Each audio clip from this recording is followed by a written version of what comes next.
მოგესალმებით, ეთერშია გადაცემა აქცენტები, მე ეკაკვე სიდაძე ვარ. მაშ ასე გადაცემის მეორე ნაწილში ჩვენ ლაფანყურის სპეცოპერაციაზე ვისაუბრებთ, ხოლო გადაცემის პირველ ნაწილში ჩვენი სტუმარია ზურაბ ჭიაბერაშვილი, ჯანდაცვის მინისტრი. ბატონ ზურაბ, მოგესალმებით, ძალიან დიდი მადლობა, რომ ხართ ჩვენთან ერთად. გუშინ უკვე ამოქმედა სახელმწიფო დაზღვევის პროგრამა. რა თქმა უნდა, ვარაუდია, რომ ძალიან გაიზრდება პაციენტთა ტალღა და არის შიში, რომ შესაძლოა საავადმყოფოებმა ვერ გაუძლონ პაციენტთა ამხელა ნაკადს. თქვენ ორი დღეა დადიხართ პოლიკლინიკებში, საავადმყოფოებში. რა მდგომარეობაა დღეისათვის? მინდა გითხრათ, რომ ჯანდაცვის სისტემა მთლიანად მობილიზებული შეხვდა 1 სექტემბერს.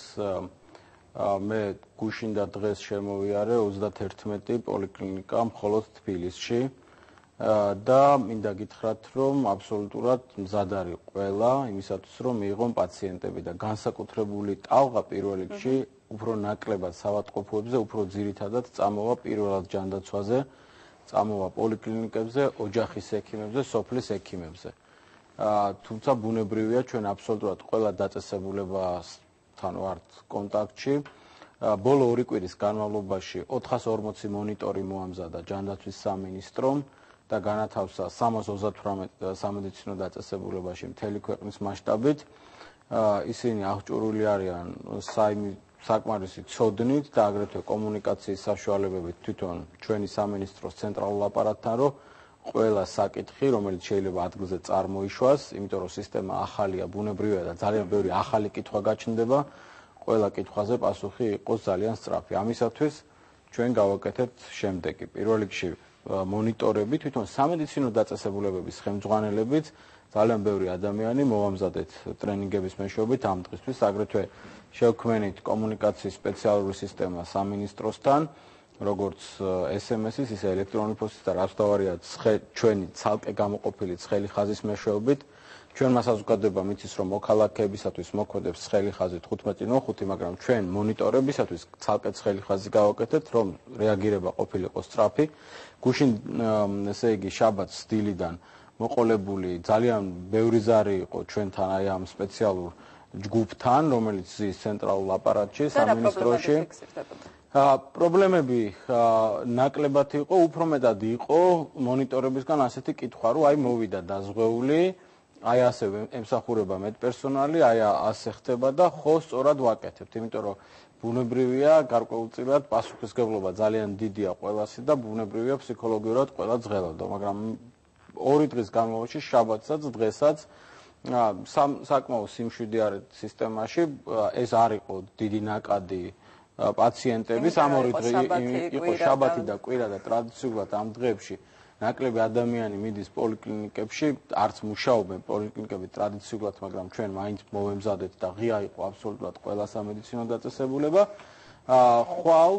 ხვალდილიდან ბუნებრივია ველოდებით ძალიან გაზრდილ ნაკადს, მაგრამ სწორედ იმიტომაც დავდიოდი პოლიკლინიკებში, რომ პირველ რიგში მაინტერესებდა რამდენმა ადამიანმა დარეკა წინასწარ და ჩაეწერა ოჯახის ექიმთან, იმიტომ რომ ყველაზე მარტივი რომ ეს რიგები იყოს მოწესრიგებული, რომ ნაკადი იყოს მოწესრიგებული და მართოთ კარგად, არის ის, რომ თითოეულმა დაზღვეულმა წინასწარ დარეკოს შესაბამისი სადაზღვეო კომპანიის ხელხაზე. მე კიდევ ერთხელ ჩვენს მაყურებელს აუხსნი, რომ ყველა ადამიანმა, ვინც მიიღო დაზღვევის პოლისი და ბუნებრივია დაზღვევის პოლის სხვადასხვა კომპანიის ლოგო აქვს იმის დამიხადებით, რომელ რაიონში ცხოვრობს ან რომელ ქალაქში მოქალაქე და შესაბამისად სხვადასხვა არის ცხელი ხაზის ნომერი, მაგრამ აუცილებელია, რომ ცხელი ხაზის ნომერზე დარეკოს დაზღვეულმა იმისათვის, რომ წინასწარ გაიაროს კონსულტაცია, სად, ვის, რომელ ოჯახის ექიმს ან სოფლის ექიმს უნდა მიაკითხოს იმისათვის, რომ მიიღოს შესაბამისი კონსულტაცია. ჩვეულებრივი პროცედურაა დაზღვეულებისათვის. ამიტომ კიდევ ერთი მნიშვნელოვანი განმარტება არის ის, რომ აუცილებელია ყველა დაზღვეულმა, როდესაც ის წავა ოჯახის ექიმთან, ან თუ გადაუდებელი შემთხვევა მოხდება საავადმყოფოში და ოჯახის წევრი მიაკითხავს, უსწრაფესად გაირკვეს, თქვათ ამ ადამიანის ვინაობა, იყოს პირადობის მოწმობა და პოლისი, იმისათვის, რომ მოხდეს იდენტიფიცირება და შესაბამისად ყველა ის მომსახურება, რაც დაზღვევის პოლისის მეორე გვერდზეა ჩამორთული, უპრობლემოდ მიიღოს თითოეულმა დაზღვეულმა. თუმცა არ გვაქვს ჩვენ ჯერ კიდევ შემთხვევები, როდესაც თქვათ რომელიმე პენსიონერს უკვე დაფიქსირდა გუშინ დადღეს შემთხვევები, როდესაც ადამიანი მივიდა მხოლოდ პირადობის მოწმობით და პოლისი არ ჰქონდა თან. ასეთი შემთხვევები იქნება, მაგრამ ჩვენ ამისთვისაც ვართ მზად. იქნება ძალიან მარტივი მიზეზის გამო, იმიტომ რომ თქვათ პენსიონერმა მაისში აიღო სესხი ლიბერთი ბანკში და იცის რომ მისი პენსია თქვათ ივლისში და აგვისტოში, როდესაც ჩვენ დავიწყეთ პენსიასთან ერთად პოლისების გაცემა ლიბერთი ბანკში, უბრალოდ ეს ადამიანი არ მივიდა, იმიტომ რომ იცოდა რომ მისი პენსია ავტომატურად ფარავდა სესხს. ამიტომ არის პენსიონერების ნაწილი, რომელიც არ მივიდა ივლისში და აგვისტოში ლიბერთი ბანკში და არ აუღია პოლისი. ვიცოდით რა რომ ეს ასე შეიძლება ყოფილიყო, ყველა სამედიცინო დაწესებულებაში ჩართული არის ჩვენი სოციალური ბაზა, სადაც არის დაფიქსირებული აბსოლუტურად ყველა ასაკით პენსიონერი, ყველა ბავშვი 0-დან 5 წლის ჩათვლით სტუდენტები, შესაბამისად თუ რომელიმე პაციენტი იქნება, რომელსაც ეკუთვნის და თან არ აქვს დაზღვევის პოლისი, ბუნებრივია მას ამოუბეჭდავენ და მას შეუფერხებლად გაეწევა ყველა ის მკურნალობა და სამედიცინო მომსახურება, რაც ეკუთვნის. ბატონო ზურაბ, იყო ამ წლების განმავლობაში მუდმივად არის ესეთი დავა საავადმყოფოებისა და სადაზღვევო კომპანიებს შორის, რომ საავადმყოფოები არ არიან კმაყოფილი სადაზღვევო კომპანიების მუშაობით, არის პრობლემები გადარიცხვებთან, ამიტომ უკმაყოფილება არის ყოველთვის ექიმების მხრიდან. თუ გავითვალისწინებთ იმას, რომ დაზღვევლების ძალიან დიდი ნაკადი მიაწყდება კიდევ დამატებით საავადმყოფოებს, ხო არ შეიძლება რომ ეს პრობლემები კიდევ უფრო გაიზარდოს? ჩვენ ამისათვისაც მოვემზადეთ, ბუნებრივია. 1 სექტემბერს ამოქმედა არა მარტო დაზღვევის პოლისი მილიონამდე ადამიანისათვის, არამედ ამოქმედა მთავრობის შესაბამისი დადგენილება, რაც ძალიან კარგად იცის, როგორც სამედიცინო დაწესებულებების ხელმძღვანელებმა და პერსონალმა, ასევე სადაზღვევო კომპანიებმა. ეს არის მთავრობის დადგენილება, რომელიც განსაზღვრავს კონკრეტულ ვადებს, როდის უგზავნის ანგარიშს სამედიცინო დაწესებულება სადაზღვევო კომპანიას და სადაზღვევო კომპანია რამდენი ხნის ვადაში უზრუნველყოფს შესაბამის ფინანსურ ანგარიშწორებას. ასევე ამ დადგენილებაში მითითებულია სანქციები, როგორც სადაზღვევო კომპანიისათვის, ისე სამედიცინო დაწესებულებებისათვის, თუ ან ანგარიშწორება არ მოხდა დროულად, ან სამედიცინო დაწესებულებამ არ მიაწოდა შეტყობინება დროულად. ასე რომ ჩვენ ამისთვისაც მზადა ვართ და კიდევ ერთი კომპონენტი, თქვენ კარგად იცით, რომ ჯანდაცვის სამინისტროში მოქმედებს ჯანდაცვის ომბუდსმენის ინსტიტუტი. ბოლო თვეების განმავლობაში ძალიან ბევრ სამედიცინო დაწესებულების ხელმძღვანელმა ასევე შემომჩივლა მე რომ იცით რა აქვს თვეობით დაგროვილი დავალიანება ამა თუ სადაზღვევო კომპანიას, ძალიან მარტივია, შემოიტანს სამედიცინო დაწესებულება ჩვენთან შესაბამის განაცხადს და ჩვენ ჩვეულებრივ ვიწყებთ პროცესს იმისათვის, რომ დავავალდებულოთ სადაზღვევო კომპანია გადაიხადოს. უკვე გვაქვს ეს სისტემა ამოქმედა ბოლო რამდენიმე თვე და უკვე კონკრეტული შედეგები გვაქვს. მაგალითად 22 აგვისტოს შედგა მოსმენა ჩაფიძის კლინიკასა და სადაზღვევო კომპანია IC ჯგუფს შორის, რომელიც დასრულდა მორიგებით. IC ჯგუფმა აღნიშნა, რომ ფინანსური დავალიანება რაც იყო ჩაფიძის კლინიკასთან უნდა დაიფაროს დროულად. ნაწილი ვიდრე მოსმენა შედგებოდა დაიფარა, ნაწილი გაიწერა ვადა, შესაბამისად ორივე მხარე დარჩა კმაყოფილი და ეს ჩვენი ჩარევით მოხდა ამის რეგულირება. ბუნებრივია იმის გამო, რომ ჯანდაცვის რეფორმა მიმდინარეობს, მენეჯმენტის პრობლემა შეიძლება ჰქონდეთ სადაზღვევო კომპანიებს, შეიძლება ჰქონდეთ თვითონ საავადმყოფოებს და ახლადგასლილ კლინიკებსაც კი, ამიტომ ჩვენ აი ამ მექანიზმის საშუალებით ეფექტურად ვერევით, იმიტომ რომ ეს პრობლემები მოწესრიგდეს, შესაბამისად არ დაიჩაგროს პაციენტი და დაზღვეული, ამავდროულად ფინანსური დავალიანების გამო არ დაიჩაგროს მედპერსონალი, იმიტომ რომ ჩვენ გვინდა რომ მედპერსონალი სულ არის ლაპარაკი ხელფასებზე, მადლობა ღმერთს, ძირითად შემთხვევაში დაგვიანება არ არის, მაგრამ ეხლა უკვე მივედით იმ ეტაპზე, როდესაც უნდა მოხდეს ხელფასების განუხრელი ზრდა მედპერსონალისათვის, იმიტომ რომ ჩვენ გვინდა გვყავდეს კვალიფიციური, მოტივირებული მედპერსონალი, რომელიც კარგად ემსახურება თითოეულ პაციენტსა და დაზღვეულს. გასაგები, ამ დაზღვევის სახელმწიფო დაზღვევის სისტემის ამოქმედების შემდეგ კეთდება თუ არა აქცენტი პირველად ჯანდაცვაზე, რადგან როცა არის მაღალი ყურადღება პირველად ჯანდაცვაზე, ეს ნიშნავს, რომ პაციენტი მეტნაკლებად დაზღვეულია იმისგან, რომ მას გართულებები ექნება შემდგომ ეტაპზე. და აკეთებს და ეს ყველა განვითარებულ ქვეყანაში ყველაზე დიდი აქცენტი სწორედ პირველად ჯანდაცვაზე კეთდება, იმიტომ რომ ეს არის თავის დაზღვევა იმისგან, რომ საავადმყოფოებში პაციენტები დიდი რაოდენობით იყვნენ. ანუ ეს კულტურის იწყება, ამ კულტურის განვითარება საქართველოში? მე თავიდანვე გითხარით, რომ მე 2 დღის განმავლობაში 31 პოლიკლინიკა შემოვიარე. მე არ ყოფილა არც ერთ საავადმყოფოში და ეს შეგნებულად გავაკეთე და შეგნებულად აღვნიშნე. იმიტომ რომ სწორედ დაზღვევა პირველ რიგში, პირველი ტალღა ეხლა მოდის ოჯახის ექიმებზე, პირველად ჯანდაცვაზე მოდის პოლიკლინიკებზე. ჩვენ და პოლისიც აგებულია ისე, რომ ოჯახის ექიმთან კონსულტაცია ჩვენი ასაკით პენსიონერების, 0-5 წლის ჩათვლით ბავშვების, სტუდენტების, ოჯახის ექიმთან კონსულტაცია, ძირითადი ლაბორატორიული კვლევები და დიაგნოსტიკური კვლევები და ასე შემდეგ არის აბსოლუტურად უფასო და ულიმიტო.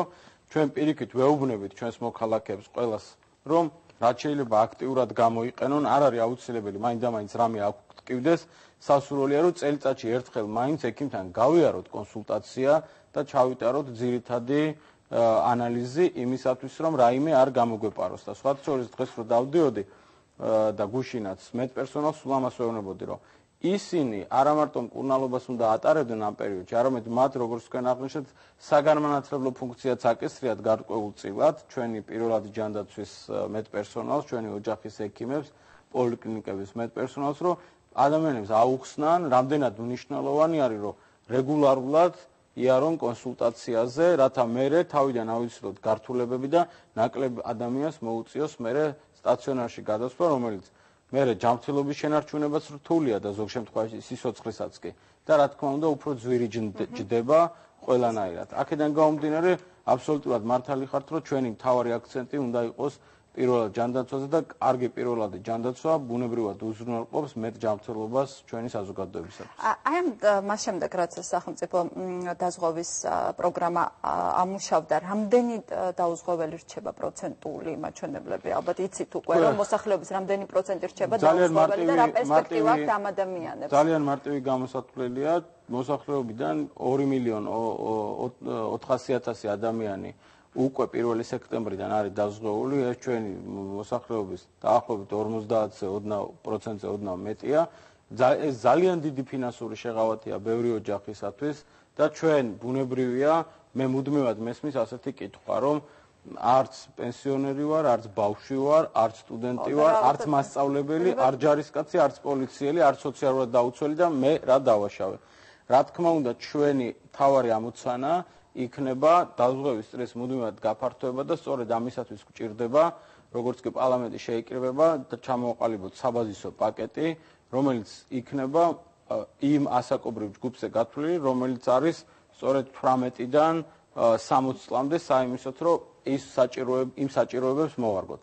მაგრამ სახელმწიფომ პირველ რიგში დააზღვია სწორედ ასაკით პენსიონერები და 5 წლის ჩათვლით ბავშვები, სწორედ იმიტომ, რომ ეს ყველაზე უფრო მოწყვლადი, ეს სწორედ ის ყველაზე მაღალი რისკის ჯგუფის მქონე ადამიანები არიან.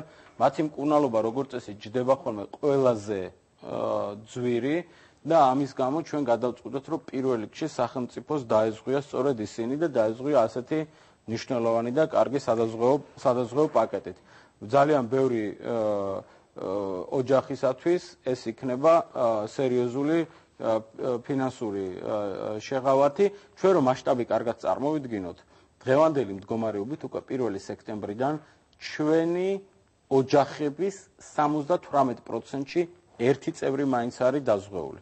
ანუ ოჯახების 78%-ია, სადაც ან ერთი პენსიონერი მაინც არის, ან ერთი ბავშვი მაინც არის, ან რამდენიმე, ან მე ყოფილი ვარ ოჯახებში, ბევრს დავდივარ, სადაც 6-იან ოჯახში მაგალითად 2 პენსიონერი და 2 ბავშვი იყო უკვე დაზღვეული და მხოლოდ ბავშვების დედმამა არჩებოდა და ალბათ ინდივიდუალური დაზღვევის პაკეტიც ნელ-ნელა ამუშავდება, იმიტომ რომ შესაძლოა მე არ მუშაობს, არა ვარ დასაქმებული ისეთ უწყებაში, რომელიც მიხდის, ან სადაც კორპორატიული დაზღვევაში ჩართვის შესაძლებლობა მაქვს, მაგრამ მე მაქვს თქვა პატარა ბიზნესი და შემიძლია რაღაც თანხა ყოველთვიურად გადავიხოდო და ინდივიდუალური დაზღვევის პაკეტი ვიყიდო. რა თქმა უნდა, ჩვენ არის თუ იწყებს თუ არა სადაზღვევო კომპანიები ამ მიმართულებით მუშაობას, იმიტომ რომ ეს იყო ძალიან ძნელი ინდივიდუალური პაკეტი თითქმის არ იძლეოდა სადაზღვევები. სადაზღვევო კომპანია, აი მოდით წარმოვიდგინოთ ახლა ჩვენ ბუნებრივია სახელმწიფო ყველაფერს გააკეთებს, რომ ნელ-ნელა ყველა დაიფაროს დაზღვევით, მაგრამ მოდით წარმოვიდგინოთ ხვალ რა შეიძლება მოხდეს. აი 3 სექტემბერს მაგალითად